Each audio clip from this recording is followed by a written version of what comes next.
County, it's Monday. Thank you for joining us on SunTV this morning. I'm Deanne Campbell, the publisher and managing editor of the Sun Advocate, and with me is Clint Franks, sports editor. We're going to give you a little overview of what's going on in the county today, weather, news, and sports, and some upcoming events. Right. It's fall, Clint. And it's going to feel more like winter by the end of the week. That's right. We're finally seeing some cooler weather, and it feels really good outside. We had a lot of rain yesterday, and after the rain left, you could feel a substantial difference in the atmosphere and the temperature outside. And today and tomorrow, we're not going to get out of the low 70s. And on Wednesday, we're only going to get to about 67 degrees, and at night, closer to the weekend, we're going to see some 30s, some upper 30s at night. Temperatures are going to inch back up to the low 70s by the weekend, and on Saturday, we've got a pretty substantial chance for rain, and that might interfere with Butlerfest coming up. I hope that holds up. Yeah. Those people have done they always do a phenomenal job. We need the weather to cooperate just a little bit. Yeah, we do. And we're going to see low 60s that day, though, with the rain and all, so it'll be a little cool. It'll feel festive, festive. Yeah, I think so. Okay, news-wise, we've got several things that have gone on over the weekend. Local authorities pretty much had a little roundup of folks. The Choctaw County Sheriff's Department arrested 8 people over the weekend for various offenses. They had one right after another events going on. Everything from harassment to filing false reports, drug possession, disorderly conduct, and even had a drive-by shooting in Silas yesterday. Wow. You'll see more about that in the Sun Advocate. Some investigations going on in regards to those and the arrest reports from that roundup that they had this weekend. Also in the news, we've got some information about an ongoing series that we've been doing over the past several months about the opioid crisis in the state and some things that the Attorney General is doing to try to address that issue. That's a serious problem here in Choctaw County too. The local authorities will tell you that that's increasingly the problem here.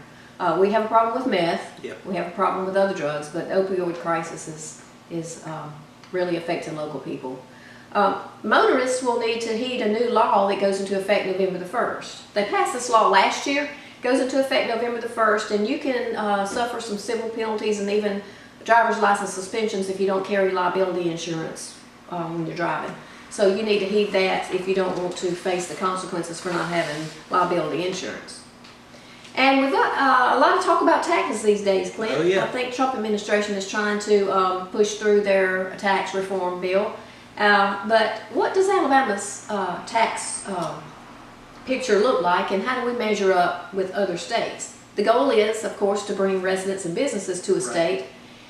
Is Alabama tax friendly or not? We'll find out on Wednesday. We'll find out Wednesday. We're taking a look at that, how Alabama stacks up with other states as far as taxes go.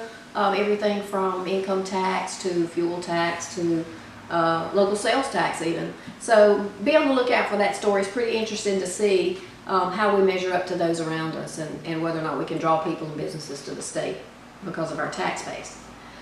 Those stories and more coming up. What's going on in sports? What's going on in sports? We've got a desk full over there right now that we're working on from the high school ranks. Patrician Academy, they wrapped up the region championship Friday night.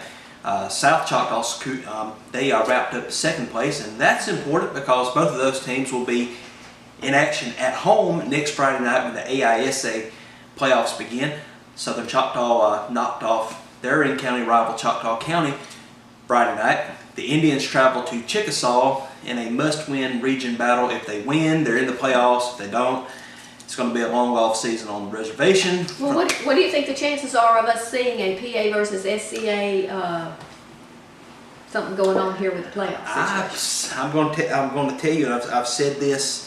Both of those teams have looked really good of late. South Choctaw has a little bit of an injury bug. Patrician has really come on strong as of late. It's not out of the question to see those two teams line up in the state championship here. We've done that before. That has happened again. Don't be surprised if it doesn't happen again.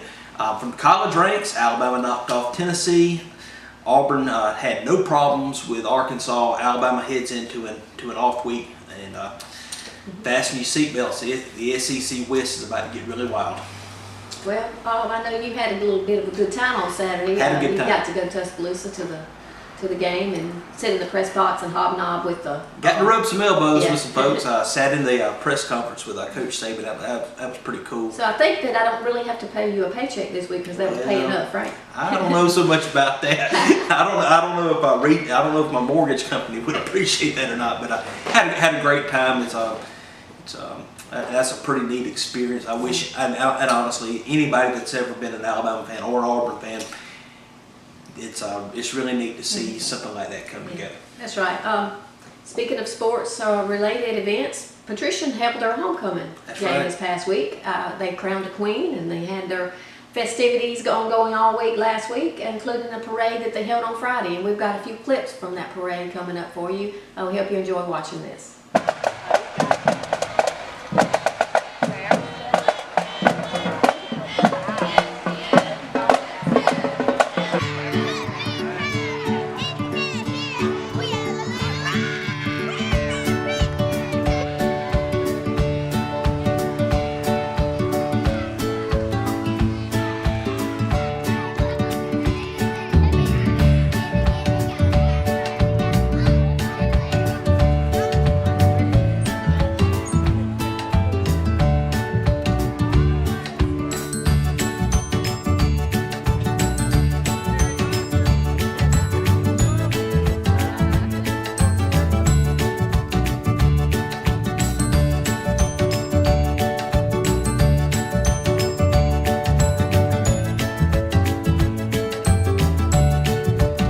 What's up, Clint? What's going on this coming weekend? Butler Fest. Butler Fest. It's time to get it. 14th annual Butler Fest coming up Friday and Saturday, and a lot of fun and excitement on tap. They've already had a few events related to Butler Fest. This past weekend they had the pageant, talent show, bass tournament. We're going to see some results of who won those competitions.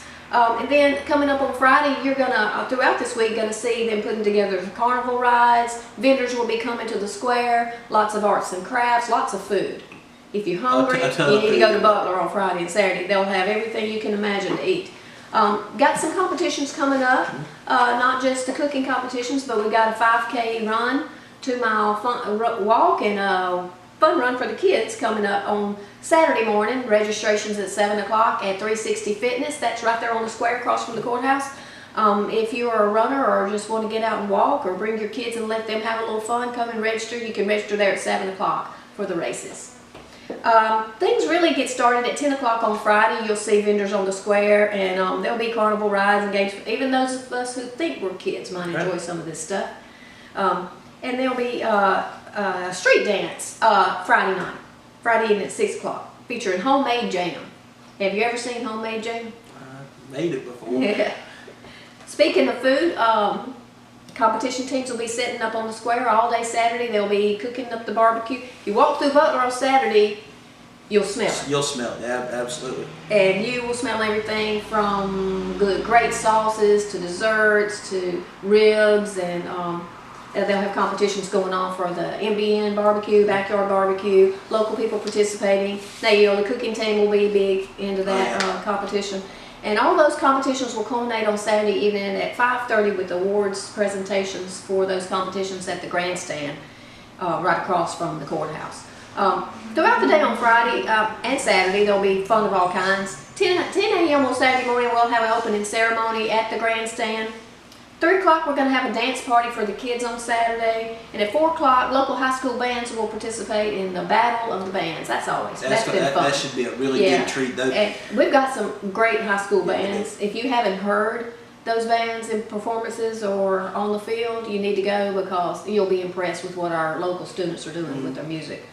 8 o'clock, we'll have the culmination of Butler Fest. Masterpiece is going to be playing 8 o'clock Saturday night. That's the end of the Butler Fest events. It'll be 8 to midnight. There'll be a lot of fun going on, a lot of dancing. A crowd usually for that end of the festival party. So join us for the 14th annual Butler Fest this Friday and Saturday, and we'll see you there.